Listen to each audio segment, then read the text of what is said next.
My future son-in-law mocked me while demanding a prenup, so I asked about the $183,000 he omitted, narrated by Nathan Brooks, age 62, Redmont, Virginia. The room went quiet before Colin did. There were 5 of us sitting around the conference table: my daughter Emily, her fiancé Colin, Colin's attorney, Emily's new attorney, and me. The wedding was supposed to happen 48 hours later. Emily's dress was already hanging in the bridal suite. 200 guests had hotel rooms. The florist was probably wiring white roses into centerpieces while we sat there. In front of Colin was the premarital agreement he had been pressuring my daughter to sign for 9 days. In front of me was a public court filing with his signature on page 14. Colin tapped his silver pen against the agreement and gave Emily the patient smile he used whenever he wanted to make resistance look childish. "This is standard," he said. "We have already wasted enough time." I had spent 37 years as an accountant. I knew the difference between something standard and something designed to look standard from across the room. So I leaned forward and asked one question. "Before Emily signs, Colin, could you explain why your $183,000 personal guarantee is missing from Schedule A?" His pen stopped. The color left his face so quickly that even Emily noticed. "I don't know what you're talking about," he said. Emily's attorney opened a blue folder. "Then perhaps this will refresh your memory." That was the moment Colin understood that the little provincial bean counter he had mocked at dinner had read the one number he could not afford for us to see. But to understand why I was in that room and why my daughter was 2 days away from either postponing her wedding or signing away more than she realized, you have to go back 9 days. My name is Nathan Brooks. I am 62 years old and I live in Redmont, Virginia, a town small enough that people still give directions using buildings that closed 15 years ago. I retired from public accounting 3 years ago. For most of my career, I handled the unglamorous things that keep small businesses alive: payroll, tax planning, loan covenants, cash flow forecasts, and the occasional partnership dispute between people who had once sworn they were closer than family. Numbers never made me cynical. People did that all by themselves. My wife, Laura, used to say I could find a missing dollar in a thunderstorm. She died 6 years ago after a short fight with pancreatic cancer. Our daughter Emily was 28 then. Losing Laura nearly split us both in half, but Emily took the grief and built something from it. She finished veterinary school, came home to Redmont, and bought a struggling animal clinic from an older doctor who was ready to retire. She renamed it Redmont Veterinary Care and spent 5 years turning it into the kind of place where farmers brought injured dogs before sunrise and children mailed Christmas cards to the nurses who had saved their cats. Emily was 34 when she became engaged to Colin Wade. Colin was 38, polished, ambitious, and good at entering a room as if he had been expected. He described himself as a healthcare growth strategist. From what I could tell, that meant he advised private medical practices on expansion and talked frequently about scalability. He wore expensive watches, drove a leased German SUV, and remembered the names of important people after meeting them once. He also remembered waiters' names, which I initially took as a good sign. For the first year, I liked him. He made Emily laugh. He listened when she talked about difficult cases. He seemed proud of her clinic, and after years of watching my daughter eat dinner over medical charts, I was relieved to see somebody convince her to close the laptop. There were things I noticed, though. Colin often described Emily's clinic as our platform, even though he had invested nothing in it. He called her condominium underutilized equity. Once during Thanksgiving, he asked whether she had considered borrowing against the clinic to open 3 more locations. When Emily said she wanted to improve the one she had before expanding, Colin smiled and said, "That's the veterinarian in you talking, not the owner." Emily caught my expression. "Dad," she warned after he left the room, "I didn't say anything. Your eyebrows did." She was right. I have never been good at keeping my eyebrows out of family business, so I made an effort. Colin was not my employee, and Emily was not a child. When he proposed, I congratulated them. I offered to pay for the rehearsal dinner and contributed $20,000 toward the wedding, no conditions attached. The ceremony was scheduled for October at a vineyard outside Redmont. Laura would have loved it. Emily planned to carry a small silver locket containing her mother's photograph inside her bouquet. 9 days before the wedding, Emily came to my house holding a thick cream-colored envelope. It was nearly 10 at night. I was in my kitchen labeling containers of chili because retirement had apparently turned me into a man who dated leftovers. She dropped the envelope on the table. "Colin wants me to sign this Friday," she said. The cover letter identified a Richmond law firm. The first page said, "Premarital agreement" in bold capital letters. I looked at Emily. "When did you receive it?" "Tonight, and Friday is 3 days away. His attorney says it is routine." "Do you have an attorney?" She looked down. "Colin said his lawyer can explain it to both of us." That answer bothered me more than the agreement. I want to make something clear. I am not against premarital agreements. I have advised clients to get them. A fair agreement can protect a business, clarify expectations, and prevent two people from using a divorce court to make decisions they should have made while they still loved each other. But one attorney cannot independently protect two people whose interests may conflict. And a demand delivered 9 days before a wedding is not a conversation. It is a countdown. I pushed the envelope back toward her without opening it. "You need your own lawyer." "Dad, I didn't come here for a lecture." "Good. This is only one sentence. Get your own lawyer." She paced to the sink and folded her arms. "Colin says the agreement protects what each of us built before the marriage." "Then an independent lawyer should have no trouble confirming that. The wedding is next week." "That is exactly why you should not rush." Her face tightened. "You have never trusted him." That hurt because it was partly true. I had not distrusted Colin from the beginning, but I had inspected him. Accountants inspect things. Sometimes that habit looks a lot like suspicion to the people we love. "This isn't about whether I trust Colin," I said. "It is about whether you understand every word before you sign your name. If the agreement is fair, independent advice will protect both of you." She did not answer. I took a business card from the drawer beside the refrigerator. It belonged to Priya Shah, a family law attorney whose firm had helped one of my former clients with a complicated business valuation. Priya was direct, careful, and entirely unimpressed by urgency manufactured by other people.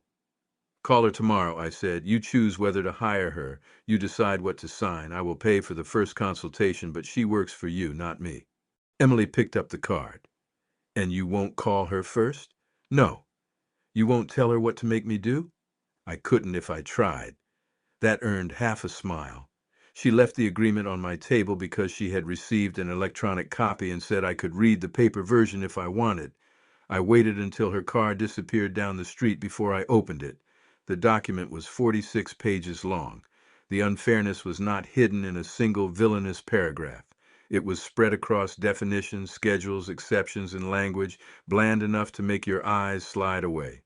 Colin's current salary, retirement accounts, investments, future bonuses, and any ownership interest he acquired through his professional work would remain his separate property. That part was reasonable. Emily's condominium would also begin as separate property. But if it was ever used to support a loan for a joint investment opportunity, any increase in its value after the marriage could be treated as marital property under the agreement. Another section required both parties to consider making individually owned real estate available as collateral for mutually approved ventures. Mutually approved sounded safe until you remembered how relentlessly Colin sold every idea. The clinic was worse.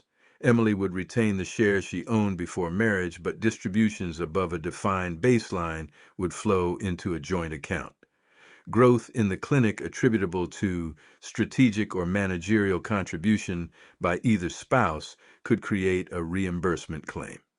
Colin had already spent months giving Emily unsolicited expansion advice.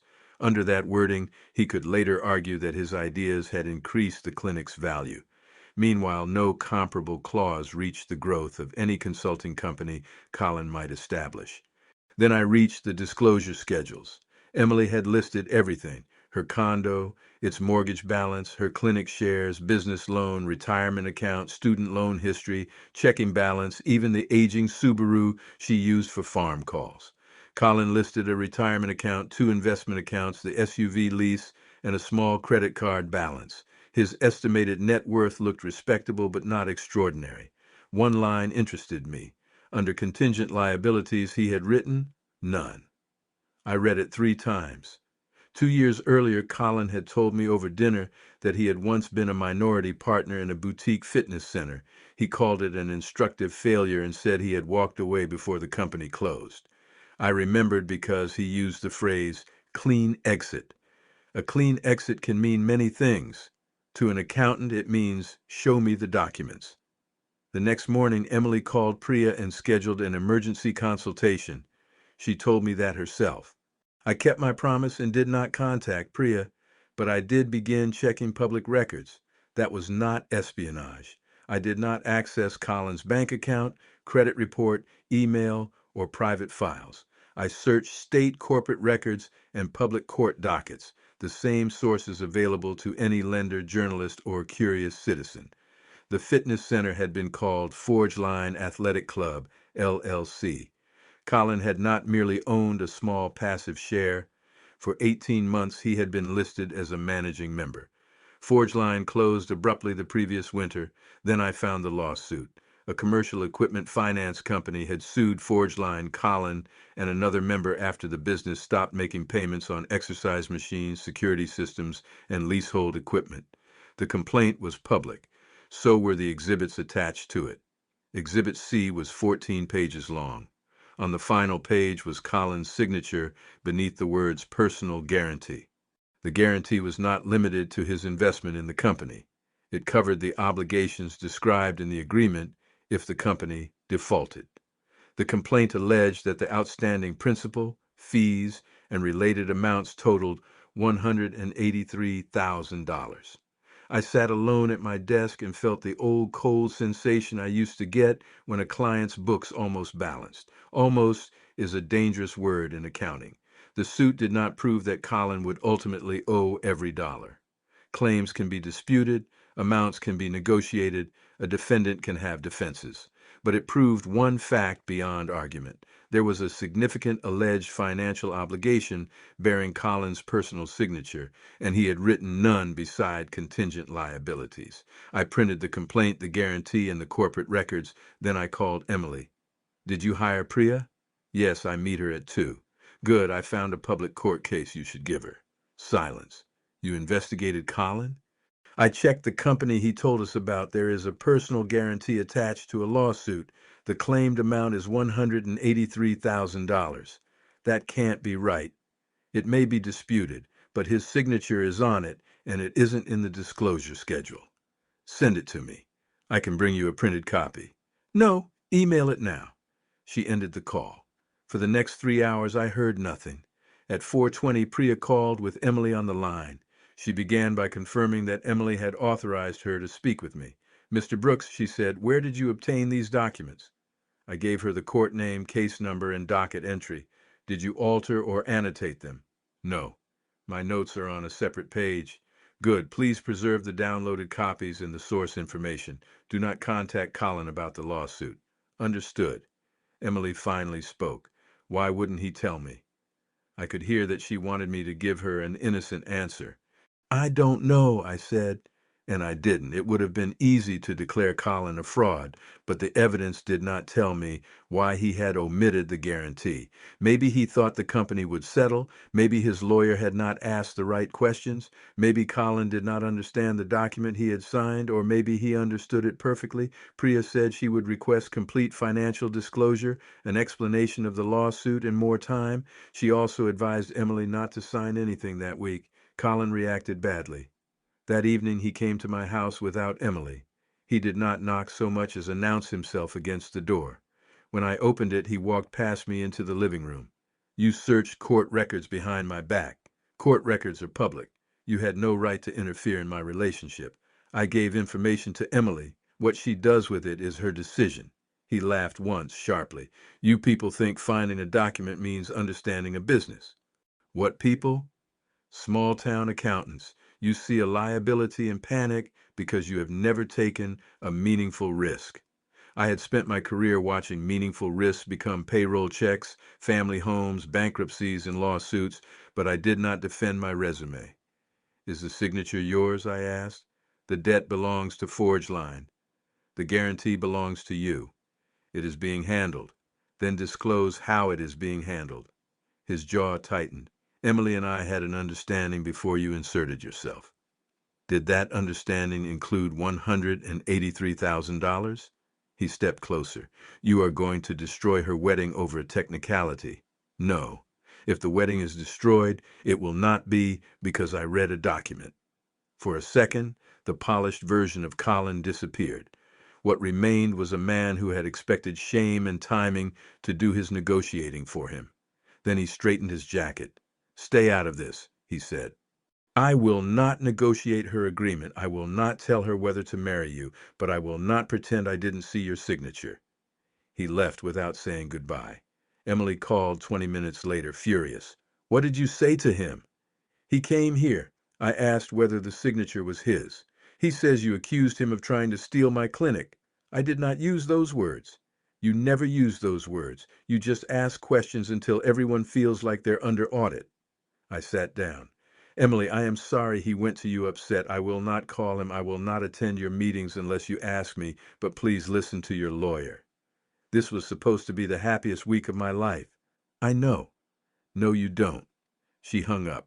I did not sleep much that night. There is a particular kind of pain in protecting an adult child. When they are young, you can pull them away from a hot stove. When they are grown, all you can do is point to the flame and hope they do not blame you for the heat. The next day, Priya sent proposed revisions to Colin's attorney. She removed the clauses that could reach the clinic's growth through Colin's alleged advice. She removed the expectation that Emily's condo might support future ventures.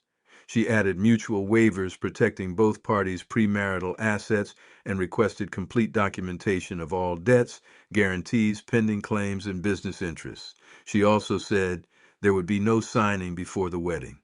Colin's attorney requested a meeting. Colin requested something else, that Emily fire Priya. He told her Priya was poisoning the process. He said the lawsuit was a negotiating tactic by an aggressive lender. He claimed he had not listed the guarantee because he did not believe he would ever pay it. Emily asked why he had not at least mentioned it. He said he had planned to explain after the honeymoon when things were calmer. That sentence changed something in her. Not enough to cancel the wedding, not yet, but enough that she stopped defending him automatically. The rehearsal dinner was held Friday evening at the Redmont House, a restored brick hotel overlooking the river. I had paid the deposit months earlier. By then, nobody seemed certain whether we were rehearsing for a wedding or gathering around a decision nobody wanted to name. Colin insisted the dinner proceed. We are not letting paperwork ruin our celebration, he told everyone. That sounded generous until you understood that the paperwork was exactly what he wanted signed. 42 people attended. Emily sat between Colin and his mother. I sat across from them beside Laura's sister, June. Colin was charming through the first course. He toasted his parents, thanked the wedding party, and told a story about the first time Emily treated his dog. Then his father asked about the clinic. Are you two planning to expand after the wedding? Emily answered first. Not immediately. Colin smiled. We are evaluating opportunities. Emily said not immediately, I said. It was a small correction. I should probably have let it pass. Colin set down his wine glass. Nathan worries about anything that doesn't fit neatly into one of his little spreadsheets. Several people looked at their plates. I said, a clinic can grow when its owner is ready. Of course. He leaned back. But with respect, there is a difference between building something and counting what other people build. Emily whispered, Colin. He ignored her. I know you mean well, Nathan, but not every decision needs approval from a little provincial bean counter. The insult landed exactly as he intended, not just on me, but on the room. He wanted everybody to see that my questions came from smallness, small town, small career, small imagination. June reached for my arm. I lifted my water glass. You're right about one thing, Colin, I said. I count. Then I drank my water and asked the server for more bread. Colin looked almost disappointed. He wanted a scene. A furious father could be dismissed as emotional, controlling, unable to let go of his daughter. I had spent decades in meetings where people attacked the person who found the number because they could not answer for the number itself. So I did not give him anger to hide behind. After dessert, Emily found me near the hotel entrance. "I'm sorry," she said. "You don't owe me an apology for what he said. I should have stopped him. You tried." She looked back through the dining room doors. Colin was laughing with two groomsmen as if nothing had happened. "Priya wants me to postpone," she said. "What do you want?" Her eyes filled. "I want it to be last week." I understood. Last week, her dress had been a dress, the flowers had been flowers, and the man she loved had not yet made honesty sound like an administrative inconvenience. "I can't give you last week," I said, "but you do not have to decide your entire life tonight. You only have to decide what you are willing to sign tomorrow."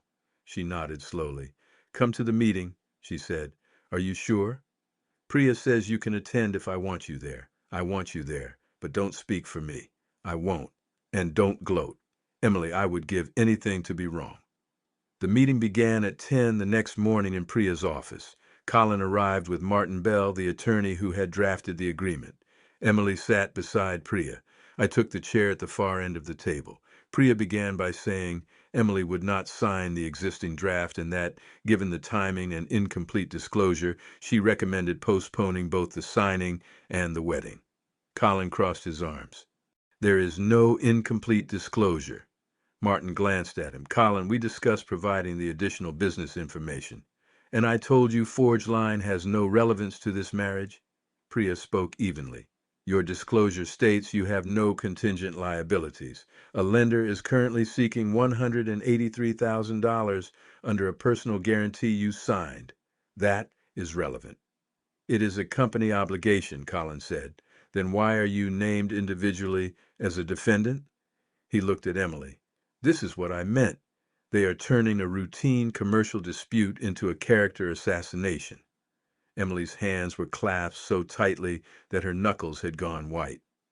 "Did you tell your own lawyer about it?" she asked. Colin did not answer immediately. Martin's expression gave her the answer.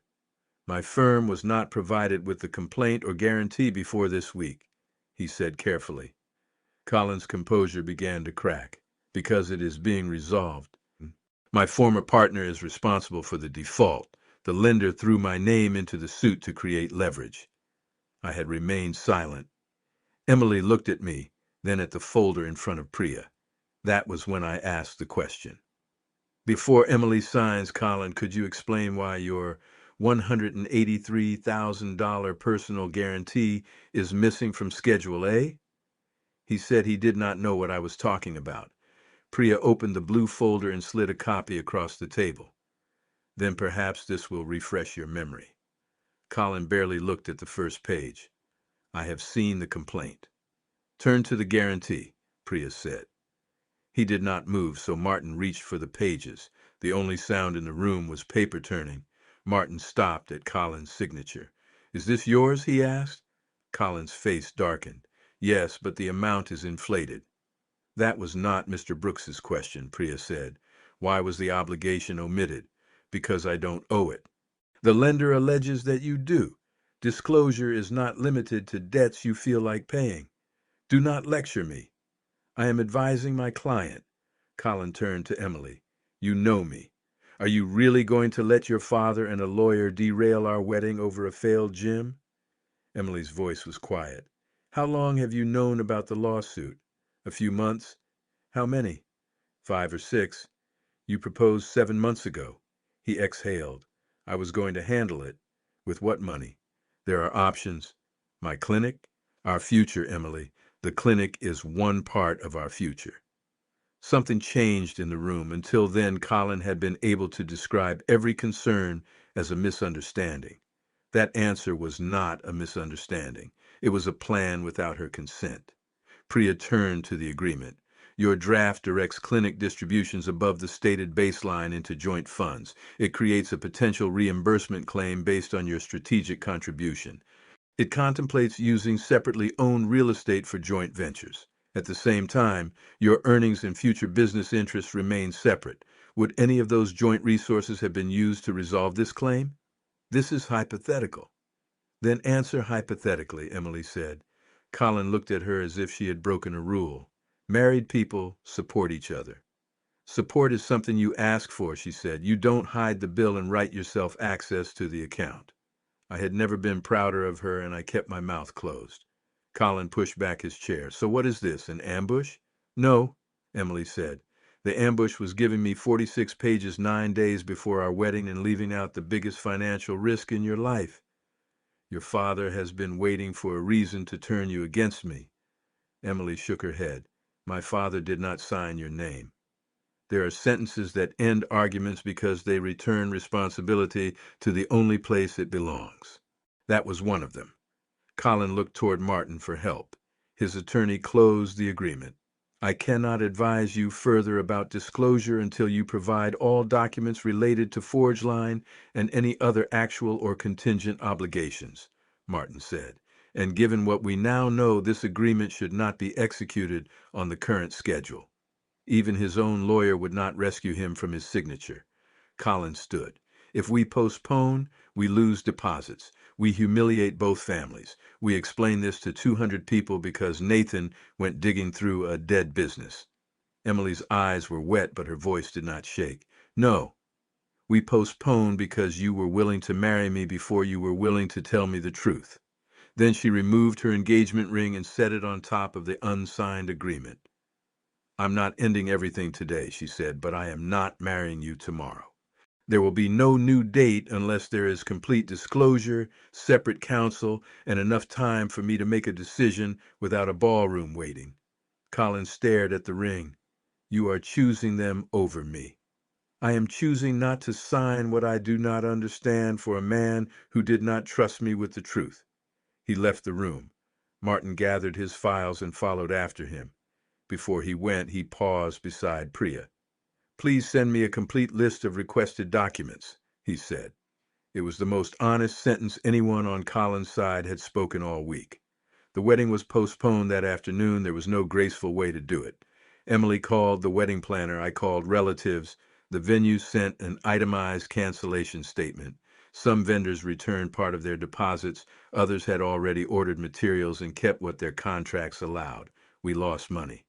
But losing money is not the same as being robbed. Sometimes money is simply the price of learning the truth before it becomes more expensive. Emily spent what would have been her wedding day at my house. At 2 in the afternoon, the exact time the ceremony had been scheduled to begin, we sat on the back porch with coffee.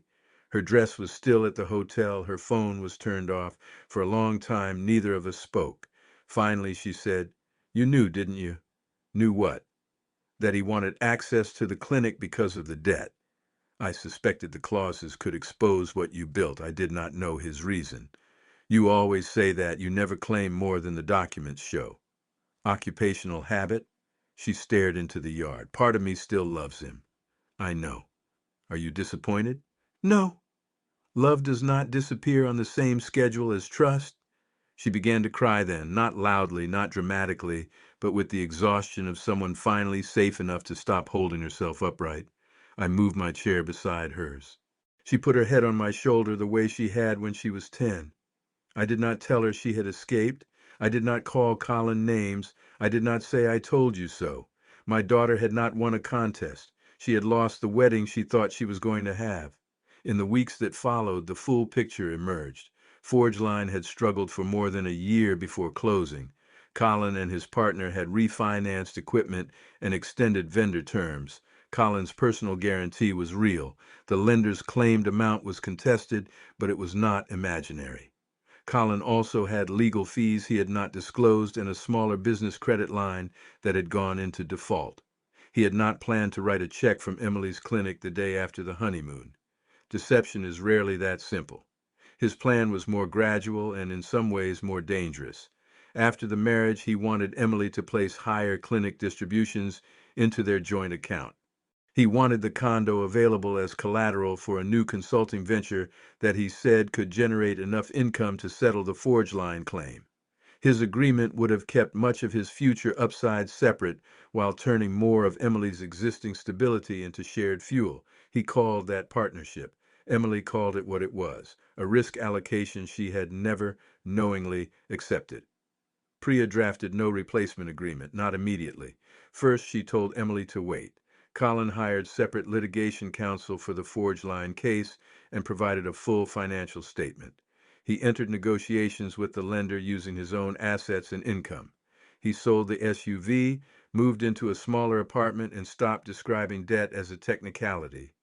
Emily did not take him back quickly. She required financial counseling, couples therapy, and complete documentation before she would even discuss another engagement. Her condo remained hers. The clinic remained hers. She changed the passwords on business accounts Colin had once helped her organize and removed him from informal planning meetings. Some people in Redmont said she should leave him forever. Others said marriage meant helping him through a mistake. I told her neither. It was her life. My job was not to make the decision. My job was to make sure the decision belonged to her. 6 months later, Emily and Colin were still seeing a counselor. There was no wedding date. There was no ring on her finger. I did not know whether they would eventually marry, and for once, I did not need to know. What mattered was that Colin could no longer convert urgency into consent. He could not use an approaching ceremony, a room full of relatives, or 46 pages of careful language to make silence look like agreement. If Emily ever married him, it would be after she knew every debt, every obligation, and every clause, and after he understood that her success was not a rescue fund waiting for his signature. As for the little provincial bean counter, I went back to my quiet retirement. I still live in Redmont. I still label my leftovers. Once a week, I help Emily review the clinic's monthly reports, but only when she asks. On my desk, I keep a copy of the court filing that stopped the signing. Not as a trophy, as a reminder. People think numbers are cold. They are not. A number can be a mortgage payment that keeps a family housed. It can be the payroll that reaches 20 employees on Friday. It can be 8 years of a daughter's work inside a veterinary clinic. It can also be $183,000 hidden behind the word none.